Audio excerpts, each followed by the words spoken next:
길 위에서 묻다. 오늘은 서울 서초구 반포동 산 59-1. 한 폭의 그림처럼 아름다운 공원을 거닐며 질문을 던집니다. 지금 제가 걷고 있는 이 공원의 이름은 몽마르트 공원입니다. 프랑스 파리의 몽마르트 언덕을 떠올리게 하는 곳이죠. 이 공원의 한켠에는 여러 작가들을 상징하는 조형물이 있습니다. 오늘 제가 앉아있을 곳이기도 한데요. 여기엔 이런 문장이 하나 적혀 있어요. 우리에게 뭔가 시도할 용기가 없다면 삶이 무슨 의미가 있겠나. 이 문장을 남긴 사람. 수천 장의 그림을 그렸지만 살아생전 단 한 점밖에 팔리지 않았던 화가. 그럼에도 불구하고 끝까지 그림을 그렸던 사람. 바로 빈센트 반 고흐입니다. 그래서 우리는 오늘 빈센트 반 고흐와 함께 길 위에서 묻습니다. 실패해도 계속 시도할 수 있는 사람은 뭐가 다를까? 길 위에서 묻다. 오늘은 실패 속에서도 계속 무언가를 시도할 수 있는 용기에 대한 이야기입니다. 실패 속에서도 계속 무언가를 시도하는 용기. 굉장히 이상적인 말처럼 들리죠? 사실 실패가 계속되면 무언가를 시도할 수 있는 용기가 쉽게 나오지 않습니다. 실패가 계속되면 있던 용기도 사라지게 되죠. 이런 현상을 심리학에서는 학습된 무기력이라고 부르는데요. 이 개념을 연구한 사람은 긍정심리학의 창시자 마틴 셀리그만입니다. 학습된 무기력 실험에 대해 간략하게 알아볼까요? 셀리그만과 그의 동료들은 개를 대상으로 실험을 진행했습니다. 참고로 실험 당시에 사용된 전기 자극은 개들의 생명을 위협할 정도의 강한 충격은 아니었고요. 깜짝 놀랄 정도의 약한 강도였다고 합니다. 자, 그럼 실험에 대해 설명해 드릴게요. 1단계는 도망갈 수 없는 환경에서 개들에게 전기 충격을 주는 것입니다. 먼저 개들을 철망 안에 넣고 바닥에서 약한 전기 충격을 줬습니다. 이때 중요한 지점은 철망이 닫혀 있어 도망갈 수 없는 환경이 조성되었다는 것입니다. 처음엔 개들이 탈출을 시도했지만 여러 차례 시도한 끝에 결국 포기하고 움직이지 않는 모습을 보였죠. 그렇다면 이 개들이 환경이 달라졌을 때는 어떤 반응을 보였을까요?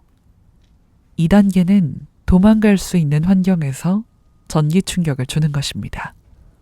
이번에는 철망을 열어두고 개들이 조금만 뛰면 탈출할 수 있는 환경을 만들어줬죠. 하지만 놀랍게도 이전 실험에서 도망칠 수 없다는 것을 학습한 개들은 철망이 열려 있음에도 가만히 있었습니다. 도망칠 수 있는 기회가 주어져도 나는 어차피 못할 거야 라는 무기력한 태도로 반응한 것이죠. 이게 바로 학습된 무기력입니다. 아무리 발버둥쳐도 소용없다는 것을 배우면 이전과 전혀 다른 새로운 환경에서도 시도하지 않게 됩니다. 반복된 실패는 결국 시도조차 하지 않는 상태를 만들게 되죠. 이렇게 학습된 무기력은 인간에게도 동일하게 적용됩니다. 학교에서 시험을 계속 망치면 나는 원래 공부를 못해 라는 생각을 하게 되고요.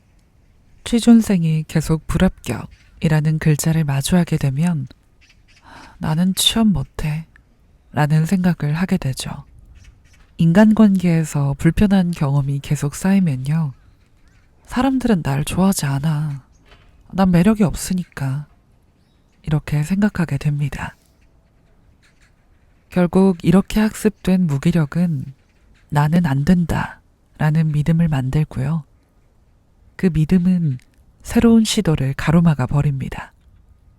실패를 계속하다 보면 무언가를 시도할 수 있는 용기가 모두 사라지는 것이죠. 하지만 마틴 셀리그만은 학습된 무기력 연구 이후에 이를 극복하는 연구를 발전시켜서 너무나도 유명한 심리학을 창시했습니다. 그게 바로 긍정심리학입니다. 마틴 셀리그만은 우리가 비관주의와 무기력을 학습할 수도 있지만 반대로 낙관주의도 학습할 수 있다라고 말합니다. 그러니까 우리는 오늘 길위에서 묻다를 통해 실패 속에서도 다시 시도할 수 있는 용기와 낙관주의를 학습해 보도록 하죠. 심리학자 앨버트 반두라가 우리의 선생님이 되어줄 겁니다. 심리학자 앨버트 반두라는 자기효능감 이론을 통해 작은 성공 경험이 쌓이면 다시 시도할 용기가 생긴다라고 말합니다. 자기효능감이란 내가 어떤 목표를 이루는 것이 가능하다라는 믿음을 의미합니다. 즉, 나는 한다면 하는 사람이야. 내가 하겠다고 말하면 나는 무엇이든 할 수 있어. 라는 신념을 말하는 것이죠. 지금부터 자기 효능감이 높은 사람이 주로 하는 말과 자기 효능감이 낮은 사람이 주로 하는 말들을 정리해 드리겠습니다.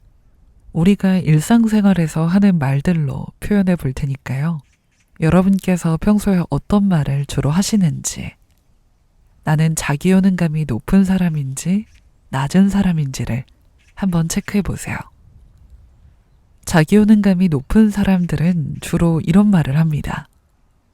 이번엔 실패했지만 다시 해보면 다를 수도 있어. 이전엔 비슷한 일을 해봤으니까 이번에도 잘 해낼 수 있을 거야. 지금은 좀 부족하지만 더 연습하면 좋아질 수 있어. 그리고 자기 효능감이 낮은 사람들은 주로 이런 말을 합니다. 난 원래 안 되는 사람이야. 그냥 포기해야겠다. 아니, 이번에도 실패했는데 다음엔 뭐 다르겠어? 어차피 똑같겠지 뭐. 이런 건 잘하는 사람들이나 할 수 있는 거지. 난 그런 사람은 아니야.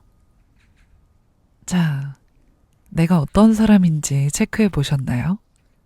만약 자기 효능감이 낮은 사람이라고 생각되신다면 지금부터 제가 들려드리는 이야기에 집중해 보세요. 앨버트 반두라가 소개한 자기 효능감을 높이는 4가지 방법을 자세하게 설명해 드릴게요. 이 4가지 방법을 통해 여러분은 나는 한다면 하는 사람이야. 스스로에게 말해줄 수 있는 자기 효능감이 높은 사람이 될 겁니다.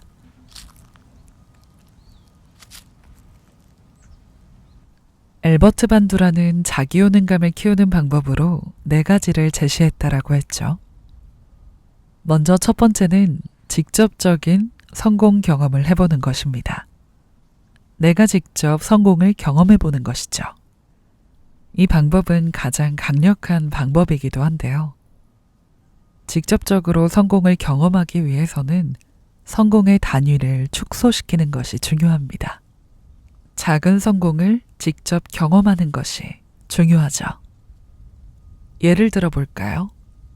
여러분께서 운동 습관을 들이고 싶다면 매일 헬스장에 간다 라는 큰 목표 대신에 하루에 5분만 걷는다 부터 시작해 보는 겁니다. 내가 원래 내리던 버스 정류장보다 한 정거장만 더 일찍 내려서 딱 한 정거장만큼만 걷는다 라고 목표를 잡는 것이죠. 실제로 지인들이 저에게 어떻게 독서하는 습관을 들일 수가 있냐 라고 물어볼 때 제가 정말 추천하는 방법인데요. 책 읽는 습관을 만들고 싶다면 책과 친해질 수 있는 아주 작은 목표를 정하라고 이야기합니다. 예를 들면 한 달에 3권 읽기, 1년에 12권 읽기 같이 거대한 목표를 세우지 않고요. 매일 딱 한 페이지만 읽기로 목표를 잡아보는 거예요. 이것도 조금 커다랗게 느껴진다면 매일 딱 한 문장만 읽기도 좋습니다. 자기 전에 딱 한 페이지만 읽는다.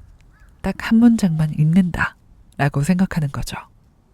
한 페이지를 읽는 것도 싫고 버거운 날도 분명히 있지만요. 한 페이지를 읽다 보면 2페이지, 10페이지, 30페이지를 읽는 날도 분명 옵니다. 그렇게 책이랑 점점 친해지는 거죠. 책과 가까워지다 보면 1년에 12권을 읽는 날도 자연스럽게 오게 될 겁니다. 이렇게 자기 효능감을 높이기 위해서 가장 중요한 것은 작은 성공을 직접 경험하는 것입니다. 그 단위가 어떻든 성공을 직접 경험해야만 나는 할 수 있어 라는 믿음이 차곡차곡 쌓이게 되니까요. 첫 번째 방법이 내가 직접 성공을 경험하는 것이었다면 두 번째 방법은 성공을 간접적으로 경험하는 것입니다. 성공을 대리로 경험하는 것이죠. 우리는 다른 사람의 성공을 보면서도 용기를 얻을 수 있습니다. 거울 뉴런 이론처럼 우리는 타인의 성공을 보면서 나의 성공을 학습하기도 하죠. 제가 길 위에서 묻다를 통해 여러분께 많은 예시를 들어드리는 것도 이 때문입니다. 지난 에피소드에서 들려드렸던 이야기를 기억하시나요? 운명이 자신의 청력을 앗아가도 끝내 아름다운 음악을 작곡했던 베토벤의 이야기나 오늘의 에피소드에 등장하는 빈센트 반 고흐처럼 반복되는 실패 속에서도 계속해서 그림을 그려나갔던, 계속 시도했던 누군가의 삶에 대한 이야기를 들려드리는 것도 대리 경험에 해당합니다. 반 고흐가 살아있는 내내 작품을 그렸지만 그가 평생에 걸쳐 그린 모든 작품이 그 시대에는 실패작이었다는 것. 그럼에도 빈센트 반 고흐는 계속 그림을 그렸다 라는 사실을 알면 나도 계속 해보자 라는 용기가 생기니까요. 다음으로 반두라가 제시한 세 번째 방법은요, 생리적으로, 정서적으로 나의 상태를 조절하는 것입니다. 내가 지금 불안하다. 긴장된다. 이렇게 생리적으로 느끼게 되면 난 못할 거야 라고 생각하기가 쉽죠. 이럴 땐 나의 신체와 감정을 다스리는 것도 자기 효능감을 높이는 좋은 방법이 됩니다. 제가 실제로 스피치 컨설팅을 할 때 제 제자분들께 중요한 순간엔 꼭 이렇게 호흡을 하세요 라고 알려드리는 것 중에 하나인데요. 여러분께서도 발표하기 전이나 면접을 보기 전이나 아주 중요한 미팅을 앞두고 떨릴 때 이렇게 호흡을 한번 해보세요. 숨을 들이쉬고 내쉴 때 마시는 호흡보다 내쉬는 호흡을 2배 이상 길게 하는 겁니다. 보통 긴장이 되면 우리는 이렇게 짧게 호흡하잖아요. 하지만 이런 호흡은 오히려 긴장을 더 유발시킵니다. 이렇게 짧게 호흡하는 것이 아니라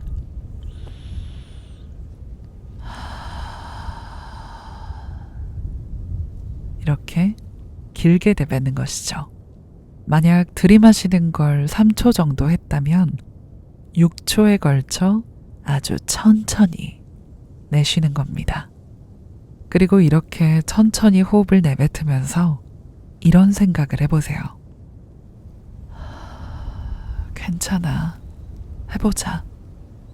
잘할 수 있어.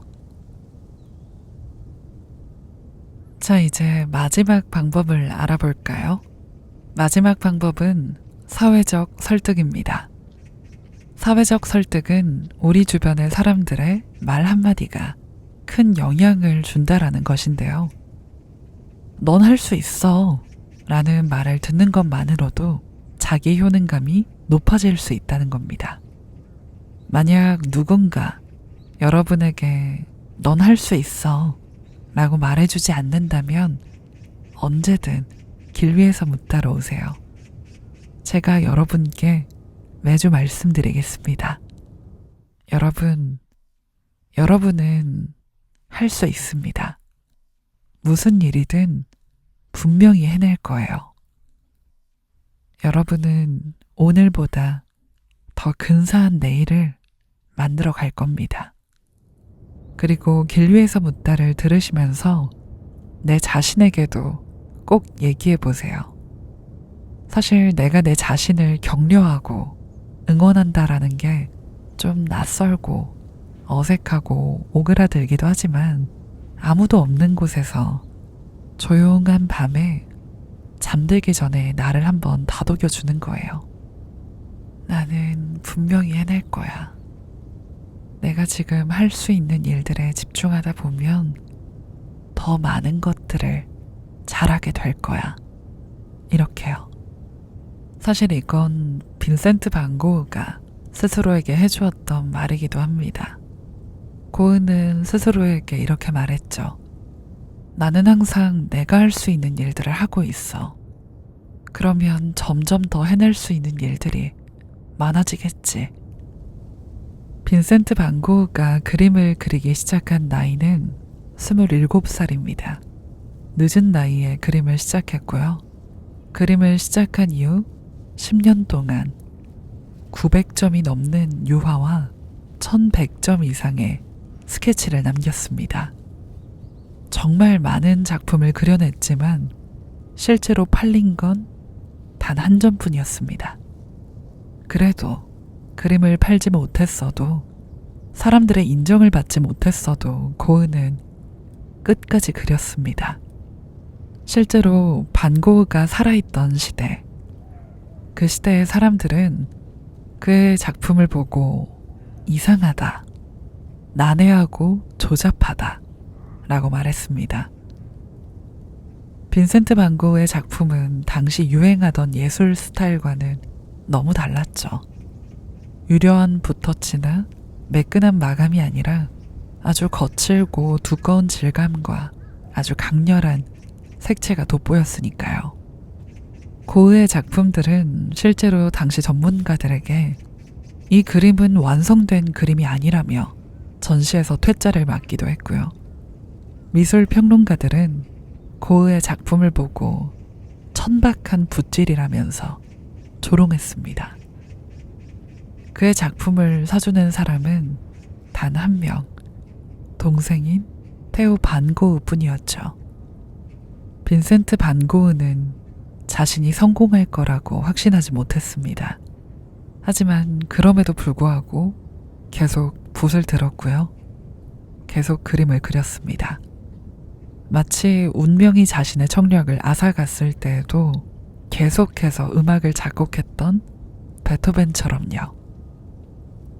이렇게 말하고 나니까 베토벤과 고흐가 정말 닮은 부분이 있네요.